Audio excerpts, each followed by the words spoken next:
Story recapped here. Today, I'm going to show you how a shy misfit avenged everyone who did her wrong after growing up in a religious fundamentalist home while being surrounded by ruthless bullies at school. This is through a drama, horror film called Carrie. Spoilers ahead. Watch out and take care. A few years ago, in a small house, Margaret was screaming in pain, believing she had cancer, and pleaded for God's mercy. As she cries, her body contorts a few times, and she looks up, expecting to die. Margaret realizes something beneath her nightdress and discovers a baby between her legs. She was pregnant and didn't even recognize it. Margaret smiles and nods. It's a test, she says as she grabs a pair of scissors and prepares to murder her newborn daughter. However, at the last moment, she places the scissors down and cradles the infant. Clearly, there is something off with Margaret. The fact that she didn't know she's pregnant or maybe didn't acknowledge that she might be despite its apparent symptoms is a mere sign that someone is going through a hard time beyond just ignorance. Also, when Margaret realized she gave birth, her first instinct was to kill her own baby. Despite sticking to her maternal instincts, it's horrifying to think about what she could have done in her delusions. The way Margaret uttered prayers and asked Lord for guidance shows her religious side. But then, her impulse towards the infant also reveals a darker side. At the present day, the infant, Carrie, is now a teenage girl. She's shy, meek, and goes to a local high school in Castle Rock. Everyone considers her an outcast, so she blends into the background in the hopes of going unnoticed. During PE class, a ball lands in front of her, and Ms. Desjardins, the gym teacher, asks her to serve the ball. Everyone, including Carrie, laughs when she accidentally hits Sue in the head. However, Chris, Sue's friend, insults Carrie, prompting everyone to make fun of Carrie instead. After the class, Carrie is taking a shower when she notices blood. She rushes to the girls for assistance, unsure of what is going on. Carrie is having her first period. The girls, led by Chris, throw tampons at her and chant, "Plug it up." Chris even takes a video with her phone. Sue joins in but stops halfway, feeling embarrassed and guilty. Suddenly, Ms. Desjardins overhears them and slaps Carrie to keep her from screaming. The teacher orders everyone to leave, but the lights shatter as the girls head out. Sue is filled with regret as she looks at Carrie. At this point, Margaret's maternal shortcomings started to affect Carrie's life. Carrie was constantly singled out and mistreated by her classmates due to her mysterious and weird aura, which stems from her home. As an example, Carrie doesn't know what period is, which every mother prepares their daughters for. But to Carrie, having a period is out of her reality that she panicked, believing she's bleeding to death. Margaret arrives at school to get Carrie while Sue, Chris, and her boyfriend, Billy, hang out nearby. Chris plays the video of Carrie as the others watch it while Sue looks at Carrie with guilt. Later at home, Carrie finds her mother banging her head against the wall. Carrie stops her and talks to her about why she didn't inform her about the period. Margaret avoids the discussion and is more concerned with praying for forgiveness. She makes up Bible verses to suit Carrie's needs, which Carrie recognizes that these verses aren't even actual Bible verses. She objects to her mother's prayers, but Margaret hits her with a Bible. Margaret refers to her as a sinner, inviting Carrie to enter the prayer closet. Carrie refuses, so her mother pushes her inside, slamming the door behind and telling her to pray for forgiveness. Carrie begs to be let out by pounding on the door, and then, much to their surprise, a crack appears in the middle of the door. Carrie examines a sculpture of Jesus nailed to the cross that hangs on the wall. To her horror, it starts to bleed. Although the bleeding occurred only in Carrie's mind, it shows her traumatic experience in having a period and from her mother's questionable faith. Margaret avoided discussing the period because it symbolizes that Carrie has now turned into a woman and is capable of pregnancy, something Margaret believes is a sin she has committed when she had Carrie. It appears that her make-believe statements are more important than her daughter's welfare. Margaret suffers from untreated serious mental illness that made her devote her life to her religion. However, she's not even an ideal Christian herself. It appears that Margaret is punishing Carrie for her personal transgressions. Carrie suffers and grows up not knowing any better. However, as Carrie grows older, she begins seeing things differently and tries resisting and questioning her mother's methods. That night Sue and her boyfriend, Tommy, are having an intimate moment in Tommy's Jeep, but Sue's mind is elsewhere. Sue discusses her guilt over what happened to Carrie, to which Tommy claims he once beat up his bully, who had been tormenting him. He claims the guy deserved it and asks Sue if Carrie deserves it. Here, Sue shows empathy towards Carrie. When she realized that Carrie didn't know what was happening to her, she immediately stopped teasing. However, Sue is proud and thinks that an apology to Carrie is too much. Believing she has nothing to lose, Sue quickly drops this issue. To her, acknowledging that she made a mistake and feeling sorry is enough. The following day, Ms. Desjardins summons all the other girls who took part in shaming Carrie. The teacher tells them that what they did to Carrie was inappropriate and that they will be held accountable. For a week, they will make deadly sprints after school. Anyone who refuses to accept the punishment will not be allowed to attend the prom. Chris dismisses the punishment, claiming that Ms. Desjardins is incapable of carrying it out. Sue tries to persuade Chris to accept the punishment and move on, but she refuses. Ms. Desjardins promptly revokes her prom privileges. Chris attempts to convince the other girls to join her, but they refuse one by one, including Sue. She then screams and walks out as they continue to run. As you thought that bullying is the worst thing Chris can do, her yelling at her teacher proves she's capable of more. Chris is a spoiled brat who's lived her life always getting what she wants. When the girls refuse to back her up, her ego took a big hit. Here, it shows her entitlement, which stems from her spoiled lifestyle. Later that scene, she even brought her influential dad into school, believing that her dad's reputation could patch her violations. With her dad's wealth, Chris thinks she can turn down anyone, and Ms. Desjardins is not an exception to that. When it turned the other way, her bratty personality displays again as she finds someone to blame for her actions. Everyone laughs at Carrie now that they've seen the video. Carrie feels humiliated as she walks down the hall, staring at graffiti about her across the lockers. She enters the bathroom, focuses her gaze on the mirror, and accidentally smashes it. She makes the pieces hover, but then a girl arrives, causing Carrie to grab her belongings and walk away.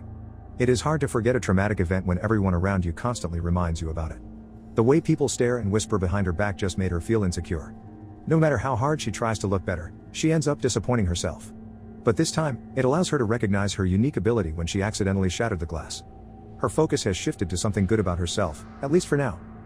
Carrie then visits the library, searches the internet, and reads telekinesis books. She decides to test her strange ability after watching a video about it. In class, Carrie looks through the windows and sees a flag, making it move. She beams with pride at her accomplishment. Suddenly, Mr. Ullman calls Carrie to the front of the class and asks her to read a poem she enjoys. It's a bit bleak, but it's well written, and people seem to pay attention to her. The teacher is surprised she has spoken and asks if she has anything else to say after scaring the class. Tommy complains under his breath, and the teacher inquires about what he said. Tommy thinks the poem is fantastic, and he asks the teacher if he agrees. Carrie smiles shyly as she looks at Tommy. At the same time, Margaret is working at a laundry shop. Eleanor, Sue's mother, picks up Sue's prom gown. She tries to make amends for Sue's actions and compliments Margaret on her work.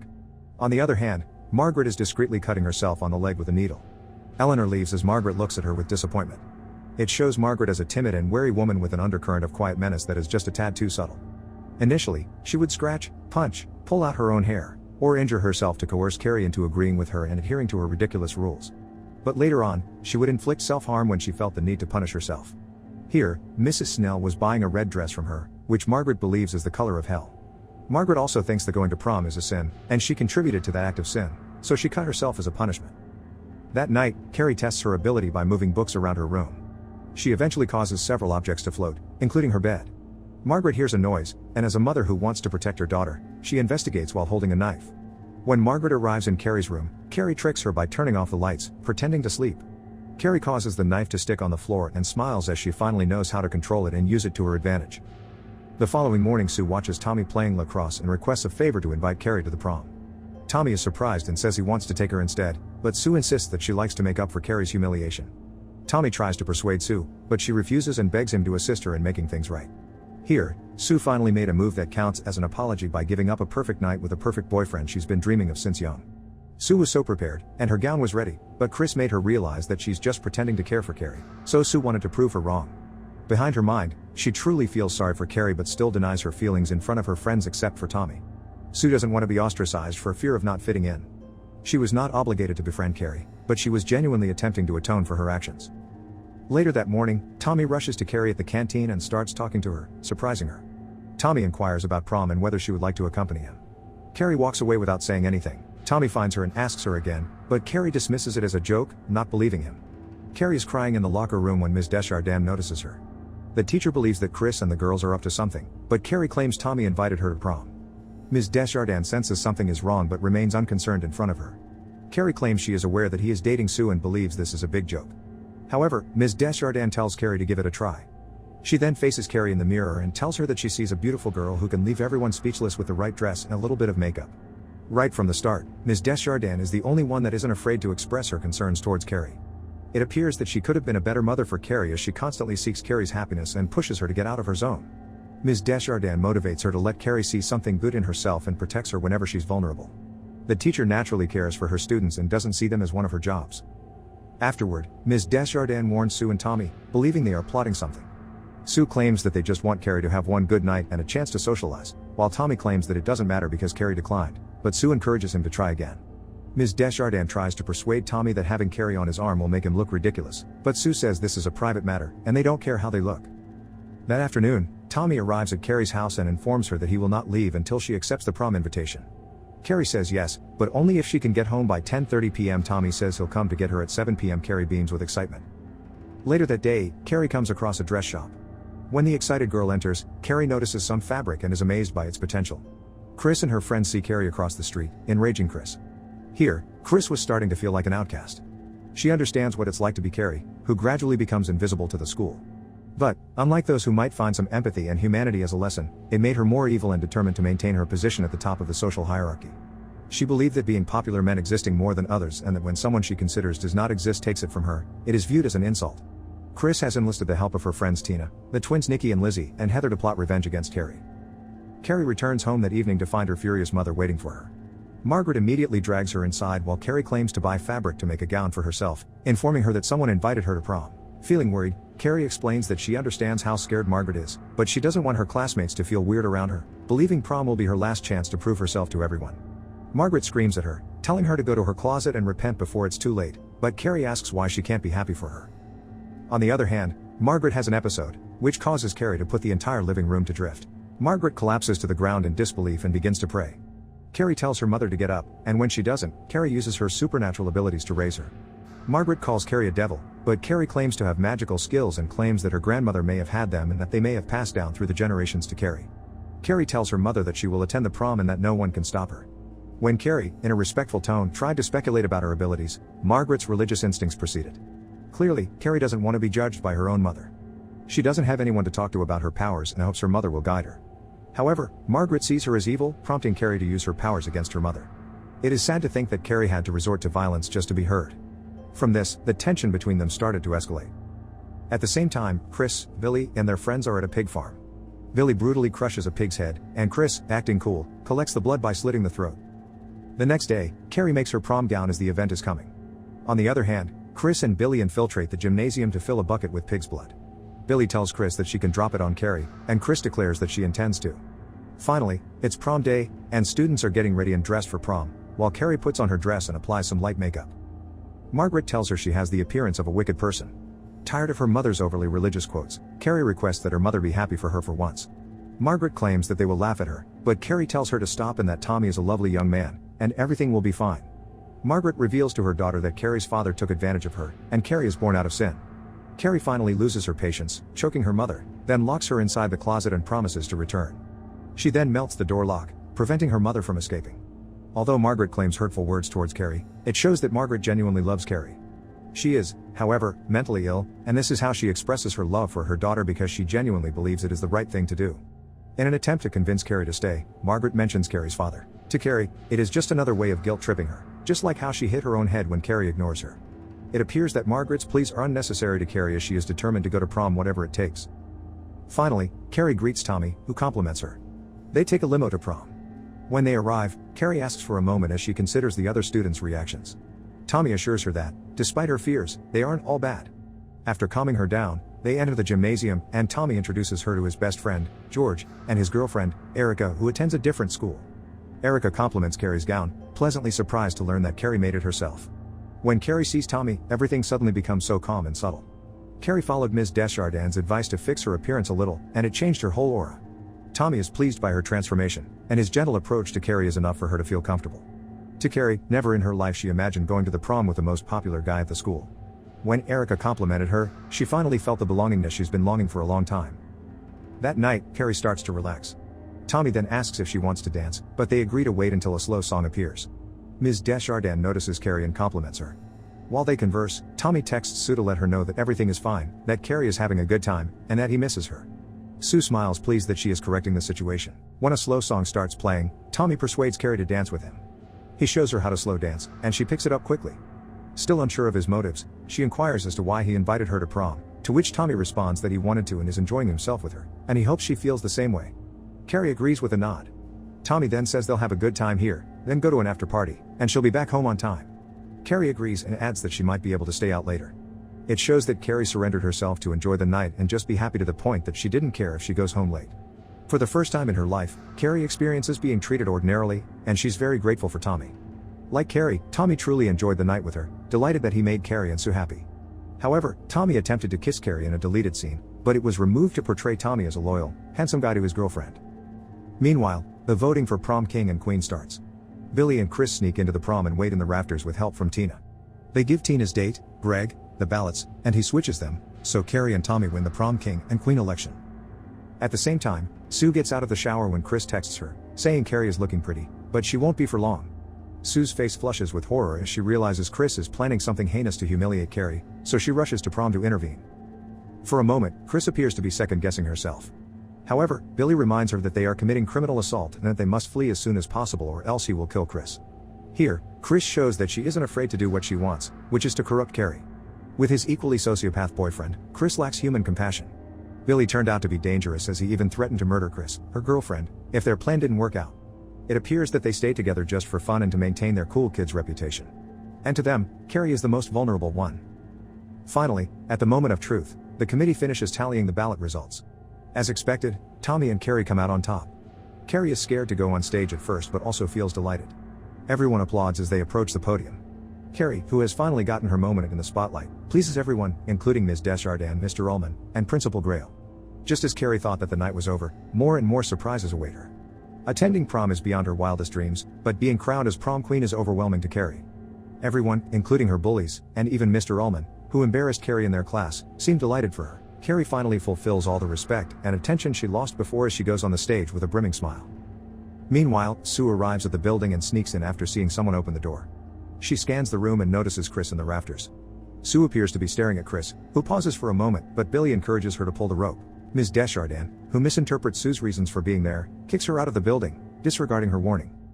While Carrie and Tommy cherish their moment on the stage, Chris pulls the rope, allowing the pig's blood to cascade down onto Carrie. There is complete silence until Tommy screams at everyone, claiming that he had no part in this heinous act of cruelty, and he didn't want to be a part of it. Chris has hacked the video monitors and displays Carrie's period clip. Most of the class laughs.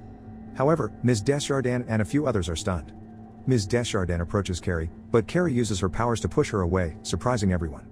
When Carrie finally gets a decent reputation, Chris tainted it red. For a few seconds, Carrie tasted heaven only to be pulled back into reality and making it her worst nightmare. Abuse can take two forms: it can be transformed to help others, or it can be used to harm them. To Carrie, who feels betrayed and played, she can only think of one thing: revenge.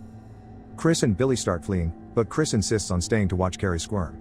However, the rope gives way, and the blood bucket hits Tommy in the back of the head, killing him instantly. Carrie turns around to cradle his head in her lap, heartbroken that the only guy who has ever treated her with kindness died. Carrie notices Billy's sunglasses in the rafters and recognizes them, knowing who to blame. The splotches of blood on her body begin to levitate, and she turns to the guests.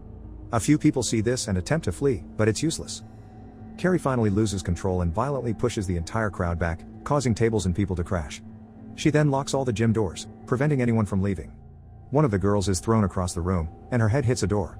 Greg, Tina's date, and a few other guys attempt to flee by climbing the bleachers, but Carrie collapses them, smashing Greg to death. As a guy films her, she throws a table at him, killing him on impact. The raging Carrie then activates the sprinklers, drenching the entire room. When she notices Nikki and Lizzie attempting to flee, she pushes them to the ground, where the fleeing mob tramples them to death. A light fixture falls behind Carrie's ceiling on stage, causing a fire on the spotlight and exposing several live electrical cables. People don't always know who they're pushing around. If they could only realize how dangerous Carrie could be, they would back down and leave her alone. With Carrie's hidden abilities, she gave them all a taste of their own medicine in a dose filled with vengeance and rage. She vented all her inner anguish and frustrations towards her classmates only because they pushed her to do so. Still, Carrie was just a teenager who wanted to feel normal, just like them. Suddenly Carrie focuses her attention on Tina, who attempts to escape, throwing a burning decoration at her, but it misses. Carrie then tortures Tina with the live electrical cables, driving her into flames. Within seconds, the flames have engulfed the dress, burning Tina. Ms. Desjardins tries to calm Carrie down as flames engulf the room. Still, Carrie chokes her and pulls her up, holding her for a moment above the electrified floor caused by the electrical cables coming in contact with the water. However, her senses return, and she spares Ms. Desjardins, dragging her across the stage. Ms. Desjardins and the few surviving students watch in terror as Carrie levitates herself out of the building. Despite threatening everyone's out, Carrie focuses on those bullies who poked fun at her. She painted the gymnasium with the blood but still saved Ms. Desjardins out of her remaining kindness. However, Carrie is not satisfied as the head of the pack isn't there inside. Her uncontrollable rage harms her other classmates. Whether they deserve that fate or not, the answer appears to be what Carrie decides. The entire gymnasium is now in flames. While some people manage to flee, the majority do not. Carrie sees Chris and Billy's car, and her rage resurfaces. Chris asks Billy about what they should do now that their prank has resulted in at least a dozen deaths. Billy informs her that they will leave town and never return. Chris reluctantly agrees. On the other hand, Carrie is following them as they drive away. She stomps on the ground, causing Billy to reverse the car and speed back. Chris sees Carrie, and, despite everything, she orders Billy to hit her. However, Carrie is waiting for him and uses her power to bring the car to a halt, causing Billy to collide with the steering wheel, breaking his nose and causing his head to snap back, killing him instantly. Chris awakens to find Billy dead.